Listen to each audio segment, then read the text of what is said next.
The first video in this series outlined the Winterfest projects to create sensory spaces to support our players.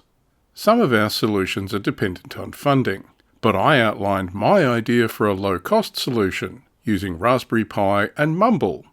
Today we're going to unbox the equipment we'll need. Join me as we get out the gear. That's always a fun part of any project, just like Christmas. Just a quick recap first. Noise has always been an issue we've struggled with at Winterfest. Over the years we've hung hessian, moving blanket dividers and sound panels, which have helped, but nothing can change the fact that the only building big enough for the main gaming hall is a big metal shed with a concrete floor. Acoustically, that's not ideal. Winterfest is securing funding for several new projects this year to support low sensory spaces and tables projects. My trial project is the low-tech, off-the-shelf alternative using a Raspberry Pi single-board computer and the Mumble voice chat software. The last video went into detail about the plan, so check that out for details if you haven't seen it.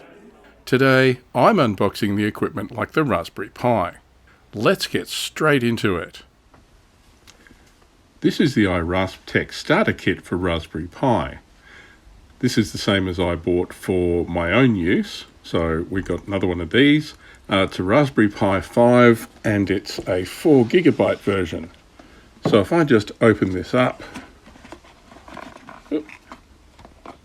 so the very first thing we get out is the Raspberry Pi 5 itself. So that's the Raspberry Pi board. So you can see there's a bunch of connectors here, chips, there's video connectors. On this side, these are dual mini HDMI outs. That's a USB Type-C for power. Over here you get Ethernet, and then you get 4 USB ports. 2 of those, I think the blue ones, are USB 3.0 or above. So that's going to be the brains of our operation, but that's not all that we get in the box. And as I said, this is a 4GB version. So let's just put that there. Let's see what else we get. What's in this box? Oh, looks like cables. So that's a mini HDMI to standard HDMI, so that's for hooking it up to a monitor. That's another one of the same type of cables if you want to have a couple of monitors. Okay, that one's empty. What else have we got? That one says power supply. So, as a rough guess, I would suggest this might have a power supply in it. Oh, there we go. So, this one's for Australia, which is nice. USB-C, so that goes into the board. And this is a 27-watt power supply. So if we have a look at what that means up here, that's input is anywhere between 100 and 240 volts, 50 to 60 hertz. So we're 240 volts, 50 hertz here in Australia, up to 0.8 amps. And the output power at 5.1 volts is 5 amps, 9 volts is 3, and so on. And it's a 1.5 meter cable. Great. So that'll power our project. There's one more little box in here. Let's see what's in this. Oh, accessories. Everyone loves accessories. Unless I miss my guess, this is going to be a box. It is. Oh, that's a nice metal box. Oh, that's nice. Thanks, iRaspTech. And you can see that would go in here. We're not going to be using this. I have another solution, but that's a nice inclusion. And it being metal is a bit of a surprise, to be honest. What else have we got in here? A fan, so the Raspberry Pi can run warm. So we've got a nice heatsink and fan here. We have a Type-C card reader. Oh, okay. So that slides out of there. USB-C on that side, and card reader on that side. Nice. Okay. What else have we got?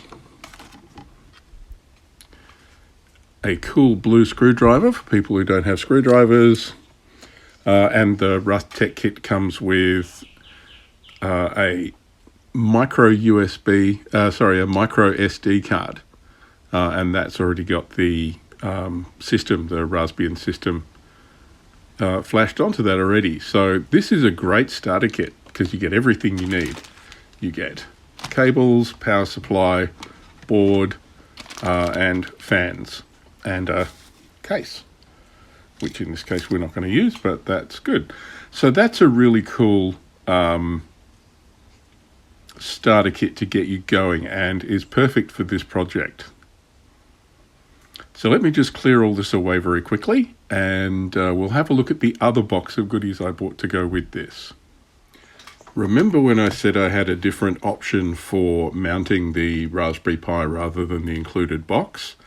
I bought this really cute LCD display from AliExpress, and the nice thing about it is that the Raspberry Pi is meant to mount on the back of the display. So that there's a 7-inch display in here with a little stand, and the Raspberry Pi actually bolts to the back of it to run it. So I thought for use on a D&D table, that would probably be a nice compact unit. So let's unpack this and see what's in here. We got foam. Under the foam, that's our display. Covered in plastic for the moment, but I won't get that out of here yet. What do we got underneath that? Oh, we got a box with stuff. Okay, we've got some more. So that's a USB cable here. That's to USB micro. So I imagine that's for power, and that is a full-size HDMI to HDMI cable. I'm sure they're going to come in handy. The USB micro looks like a power cable. The other thing is this box of accessories. Please give me 1 second while I open it up and we can have a look. Just talk amongst yourselves. A few moments later. So these are HDMI right angle connectors. One of them's full size, the other one is for micro, and that's marked for the Raspberry Pi 3B. That's the same thing for the 4B. I know we have a 5, but I think the 3s fit that. Here we have the stand. So this bolts onto the back of the display with this handy dandy screwdriver that they've included, and these standoffs and screws. And I bought the option with speakers. I don't know why, but it was only a few bucks more, so I've got speakers and they stick on the back. So if we need to make any noises, noises can be made. And there we go. No more accessories. So, remember I told you this sat on the back of the display? Let's see how that works. There we go. Hopefully you guys can see that. So there's the places where the speakers will go. The Pi board will mount onto here. There's a HDMI input there. There's a bunch of other imports that will link up. So that's a touchscreen import, display, touch, power. So yeah, the power must be where the USB micro goes in to power the display. So when this gets attached, all of the power and USB options should work for the Raspberry Pi while it's mounted on the back here. So that should end up being, yeah, like this with the Raspberry Pi behind it, standing on its own little feet. While I have a go at assembling the Pi and display, let's talk about how they work together. The Raspberry Pi can power the display once it's attached, so you only need the Pi's power cable to run this. The right angle connectors for USB and HDMI handle the data and power to the display, but you can also use it as a standalone display using the display's supplied micro USB and HDMI cables.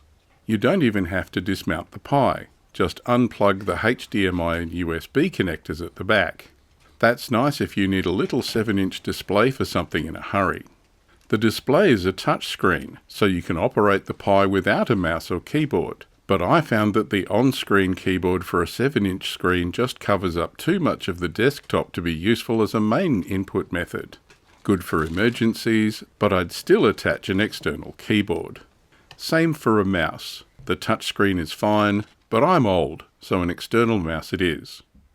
A former telco engineer made a useful comment in the previous video identifying latency or lag due to Bluetooth and Wi-Fi delays as a significant issue. That's a good point. I'm hoping it will be manageable, but something to add to the risk analysis for the project. Thank you for everyone who made very useful comments. I appreciate it. And if anybody knows of an alternative, low-cost hardware solution to create a standalone full duplex voice intercom system under the $2,000 to $3,000 price tag of the headsets the other team is working on, let me know. In the next video, we configure the Pi using Mumble. Stay tuned for that. Thanks for watching. See you next time.